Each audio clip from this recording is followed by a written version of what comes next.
Current affairs 2026 important question आज के लिए स्टार्ट करते हैं कि 2026 का 6 जून है, छठवां महीना। आज के लिए पहला क्वेश्चन ये आप लोगों के लिए, ABAID किस क्षेत्र से संबंधित है?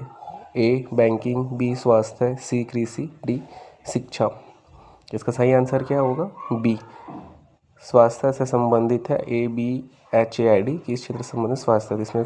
इसमें आप पॉइंट नोट कर लीजिए। भारत सरकार ने आयुष्मान भारत डिजिटल मिशन का एक प्रमुख हिस्सा है और यह 14 अंकों का एक विशिष्ट नंबर होता है जो मेडिकल रिकॉर्ड जैसे दवाइयाँ, पर्ची, लैब रिपोर्ट, डॉक्टर का परामर्श को डिजिटल रूप से एक जगह सुरक्षित रखता है। तो आपको ये समझ में आ गया, ये वाला पॉइंट आप नोट कर लीजिए। ठीक है, ये एक डिजिटल मिशन का एक हिस्सा है आयुष्मान भारत का।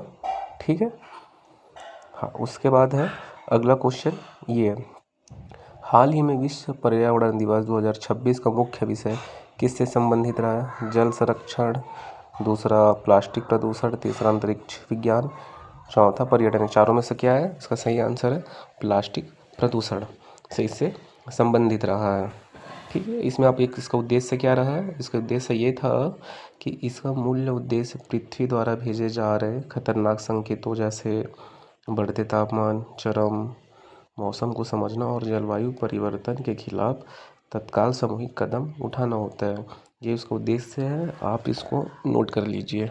ठीक है, प्लास्टिक प्रदूषण के लिए इसको चालू किया गया था और इसका ये उद्देश्य है, आप इसको नोट कर लीजिए।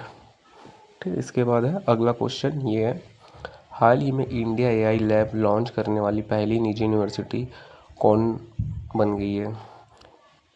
ऑप्शन है Sharda university, Galgotia university, Chandigarh university या इनमें से कोई नहीं। तो इसका सही आंसर क्या है? चंडीगढ़ यूनिवर्सिटी, ये इसका सही आंसर है। चंडीगढ़ यूनिवर्सिटी जो है इसका सही आंसर है। अगला क्वेश्चन है हाल ही में किस अंतरिक्ष एजेंसी ने 2013 में लॉन्च किए गए माविन मिशन को समाप्त कर दिया है? इसरो, नासा, जाक्सा या इसमें से कोई नहीं। इसका सही आंसर क्या है? नासा ने हाल ही में माविन मिशन को बंद कर दिया। तो क्यों बंद कर दिया ये बता रहा हूँ। ये इसका उद्देश्य, ये पहले इसका उद्देश्य देख लीजिए। यह समझना है कि मंगल ग्रह के समय के साथ अपने वायुमंडल और पानी के अंतरिक्ष को खो दिया, जिससे वह एक गर्म और गीली मिट्टी को ठंडा रेगिस्तान में बदलता था। इसका क्या है, इसकी बैटरी क्या है, डाउन हो गई थी। तो ये बहुत देर से चल रहा था माविन मिशन, इसलिए अब इससे संपर्क टूट गया, तो इसको अब बंद कर दिया गया है। ठीक है, इसके बाद अगला क्वेश्चन है हाल ही में कौन भारत का तीसरा सबसे बड़ा तेल सप्लायर बना?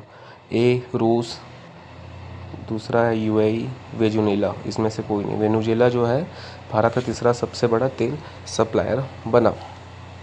ठीक है, इस क्वेश्चन का सही आंसर है वेनेजुएला, सी।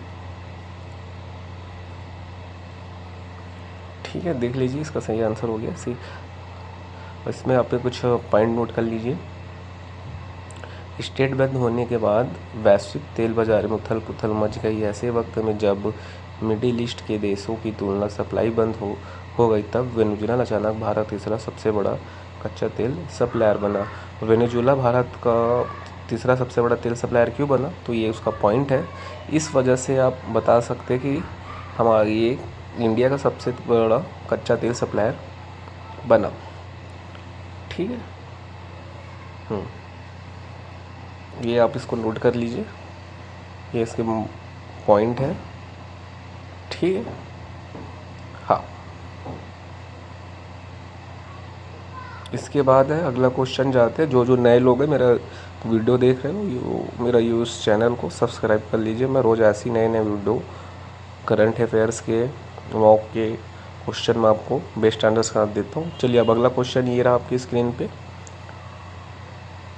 हाल ही में किस देश में भीषण बाढ़ की खबरें चर्चा में रही?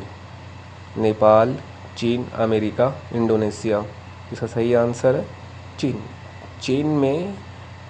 चीन जो देश है, भीषण बाढ़ की खबरें चर्चा में रही हाल ही में ना, 2026 में। ठीक है, ये आप लिख लीजिए, इसका सही आंसर है चीन में।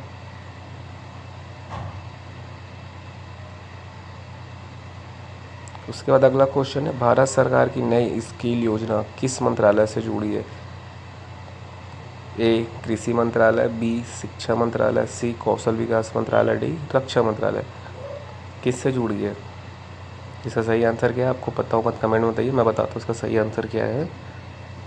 इसका सही आंसर क्या है? कौशल विकास मंत्रालय जो है भारत सरकार की नई स्किल योजना मंत्रालय से जुड़ी है। ठीक है।